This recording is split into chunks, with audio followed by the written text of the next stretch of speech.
His Excellency President Prabowo, Murugan temple trust के chairman Pa Hashim,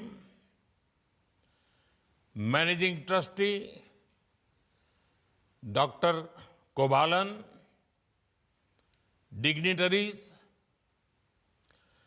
Tamil Nadu और Indonesia के पुजारी एवं आचार्यगण, इंडियन डायस्पोरा के सदस्य, इस पावन अवसर का हिस्सा बनने वाले इंडोनेशिया और अन्य देशों के सभी साथी और इस दिव्य भव्य मंदिर के निर्माण को साकार करने वाले सभी कारीगर बंधु, ये मेरा सौभाग्य है कि मैं जकार्ता के मुरुगन टेम्पल के महाकुंभ अभिषेकम जैसे पुनीत कार्यक्रम का हिस्सा बन रहा हूं। माय ब्रदर प्रेसिडेंट प्रबोवो, उनकी मौजूदगी ने इसे मेरे लिए और विशेष बना दिया है। मैं फिजिकली भले ही जकार्ता से सैकड़ों किलोमीटर दूर हूं, लेकिन मेरा मन इस आयोजन के उतने ही करीब है जितना भारत इंडोनेशिया के आपसी रिश्ते। अभी कुछ ही दिन पहले प्रेसिडेंट प्रबोवो भारत से 140 करोड़ भारतवासियों का प्यार लेकर गए हैं। मुझे विश्वास है उनके जरिए आप सब हर भारतीय की शुभकामनाओं को वहां अनुभव कर रहे होंगे। मैं आप सभी को और भारत इंडोनेशिया समेत दुनिया भर में भगवान मुरुगन के करोड़ों भक्तों को जकार्ता टेम्पल के महाकुंभ अभिषेकम की बधाई देता हूं। मेरी कामना है तिरुपुगढ़ के भजनों के माध्यम से भगवान मुरुगन का यशगान होता रहे। स्कंद षष्ठी कवचम के मंत्र सभी लोगों की रक्षा करे। मैं डॉक्टर कोवालन और उनके सभी सहयोगियों को भी बहुत बहुत बधाई देता हूं कि उन्होंने कड़ी मेहनत से मंदिर निर्माण का सपना पूरा किया है। साथियों, भारत और इंडोनेशिया के लोगों के लिए हमारे रिश्ते सिर्फ जियोपॉलिटिकल नहीं है। हम हजारों वर्ष पुरानी संस्कृति से जुड़े हैं।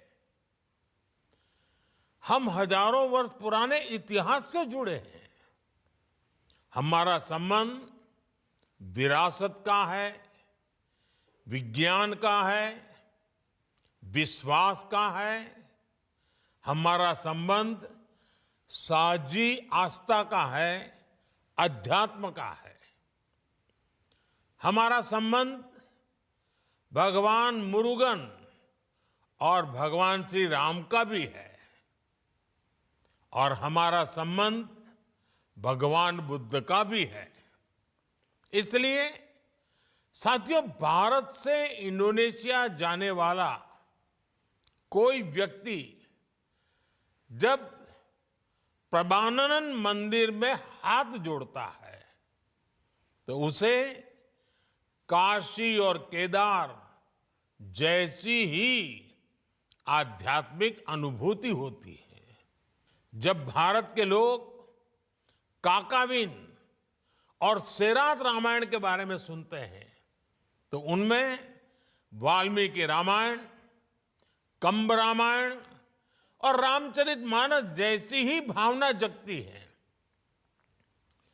अब तो भारत में, अयोध्या में इंडोनेशिया की रामलीला का मंचन भी होता रहता है। इसी तरह बाली में जब हम ओम स्वस्ति अस्तु सुनते हैं तो हमें भारत के वैदिक विद्वानों का स्वस्ति वाचन याद आता है। आपके यहां बोरोबुदुर स्तूप में हमें भगवान बुद्ध की उन्हीं शिक्षाओं के दर्शन होते हैं जिनका अनुभव हम भारत में सारनाथ और बोधगया में करते हैं। हमारे ओडिशा राज्य में आज भी बाली यात्रा को सेलिब्रेट किया जाता है। ये उत्सव उन प्राचीन समुद्री यात्राओं से जुड़ा है जो कभी भारत इंडोनेशिया को व्यापारिक और सांस्कृतिक रूप से जोड़ती थी।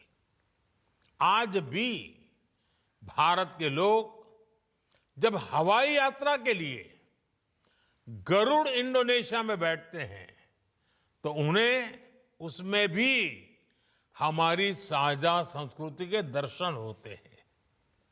साथियों, हमारे रिश्ते ऐसे कितने ही मजबूत तारों से गूंथे हैं। अभी जब प्रेसिडेंट प्रबोवो भारत आए थे, हम दोनों ने तब भी इस साझी विरासत से जुड़ी कितनी ही चीजों पर बात की, उन्हें चेरिश किया। आज जकार्ता में भगवान मुरुगन के इस नए भव्य मंदिर के जरिए हमारी सदियों पुरानी विरासत में एक नया स्वर्णिम अध्याय जुड़ रहा है। मुझे विश्वास है ये मंदिर न केवल हमारी आस्था का बल्कि हमारे सांस्कृतिक मूल्यों का भी नया केंद्र बनेगा। साथियों, मुझे बताया गया है कि इस मंदिर में भगवान मुरुगन के अलावा विभिन्न देवी देवताओं की मूर्तियों की भी स्थापना की गई है। ये विविधता, ये बहुलता हमारी संस्कृति का सबसे बड़ा आधार है। इंडोनेशिया में विविधता की इस परंपरा को बिन्नेका तुंगल इका कहते हैं। भारत में हम इसे विविधता में एकता कहते हैं। ये विविधता को लेकर हमारी सहजता का ही है कि इंडोनेशिया और भारत में भिन्न भिन्न संप्रदाय के लोग इतने अपनत्व से रहते हैं। इसलिए आज का ये पावन दिन हमें यूनिटी इन डाइवर्सिटी की भी प्रेरणा दे रहा है। साथियों, हमारे सांस्कृतिक मूल्य, हमारी धरोहर, हमारी विरासत आज इंडोनेशिया और भारत के बीच पीपल टू पीपल कनेक्ट बढ़ा रहे हैं। हमने साथ मिलकर प्रबानन मंदिर के संरक्षण का फैसला किया है।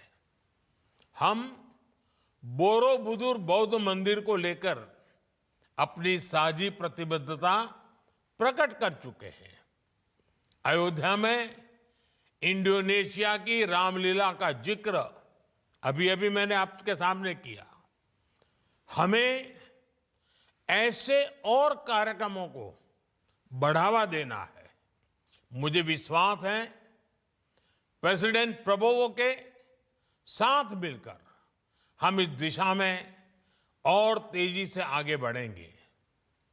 हमारा अतीत हमारे स्वर्णिम भविष्य का आधार बनेगा। मैं एक बार फिर प्रेसिडेंट प्रबोवो का आभार व्यक्त करते हुए आप सभी को मंदिर के महाकुंभ अभिषेकम की बधाई देता हूं।